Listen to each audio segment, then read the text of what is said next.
Welcome to this week's short story by Kate Chopin, The Story of an Hour. Knowing that Miss Mallard was afflicted with a heart trouble, great care was taken to break to her as gently as possible the news of her husband's death. It was her sister Josephine who told her in broken sentences, veiled hints that revealed in half-concealing way.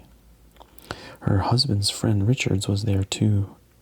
It was he who had been in the newspaper office when intelligence of the railroad disaster was received, with Brentley Mallard's name leading the list of, I can't say this word without getting demonetized. Starts with a K. He had unalived, I'll say unalived.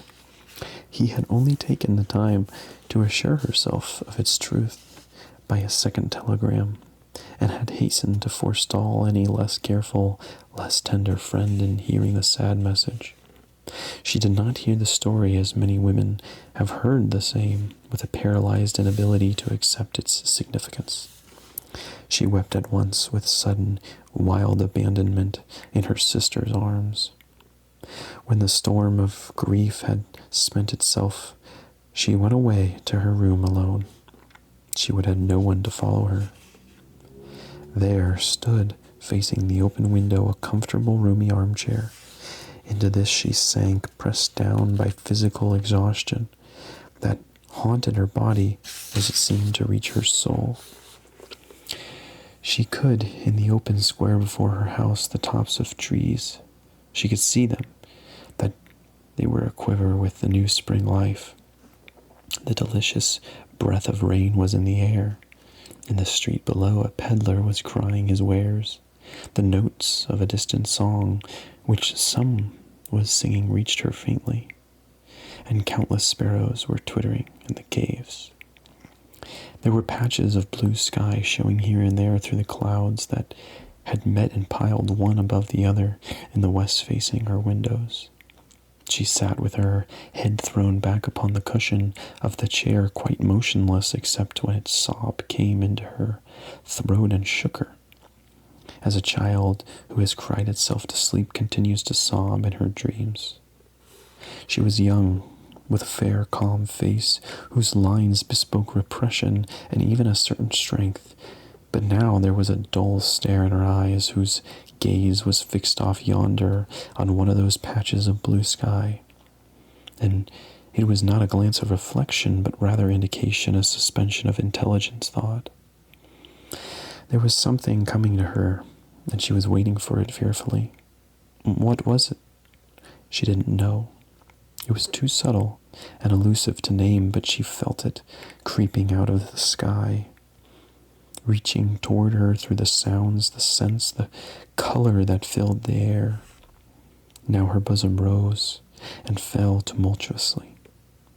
She was beginning to recognize this thing that was approaching to possess her, and she was arriving to beat it back with her will, as powerless as her two white, slender hands would have been when she abandoned herself. A little whisper word escaped her slightly parted lips. She said it over and over, under the breath. Free, free, free. The vacant state and the look of terror that had followed it went from her eyes. They stayed keen and bright. Her pulses beat fast, and coursing blood warmed and relaxed every inch of her body. She did not stop to ask if it were or were not a monstrous joy that held her. A clear, exalted perception enabled her to dismiss the suggestion as trivial. She knew that she would weep again when she saw the kind, tender hands folded in death, the face that had never looked save, with love upon her fixed and gray and dead. But she saw beyond that bitter moment a long procession of years to come that would belong to her, absolutely. And she opened and spread her arms out to them in welcome. There would be no one living for during those coming years. She would live for herself. There would be no powerful with bending hers in that blind persistence of which men and women believe they had a right to impose a private upon a fellow creature. A kind intention or a cruel intention made the act seem no less a crime as she looked upon it in that brief moment of illumination. And yet she had loved him sometimes. Often she had not. What did it matter?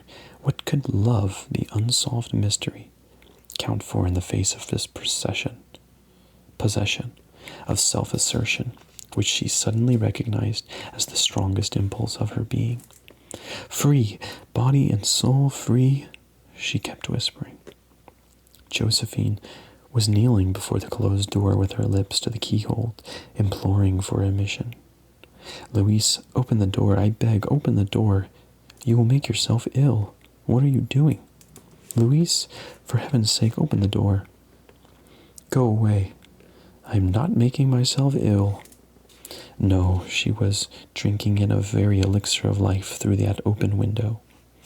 Her fancy was running riot along those days ahead of her. Spring days and summer days, and all sorts of days that would be her own. She breathed a quick prayer that life might be long. It was only yesterday she had thought with a shudder that life might be long. She arose at length and opened the door to her sister's importunities. There was a feverish triumph in her eyes, and she carried herself unwittingly like a goddess of victory.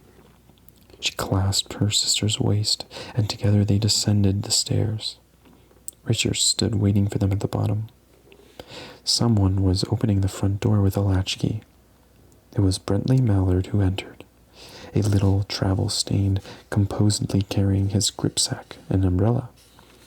He had been far from the scene of the accident and did not even know there had been one.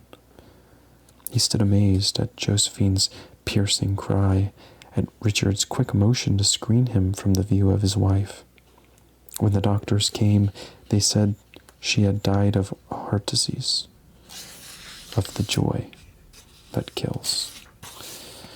That was The Story of an Hour by Kate Chopin.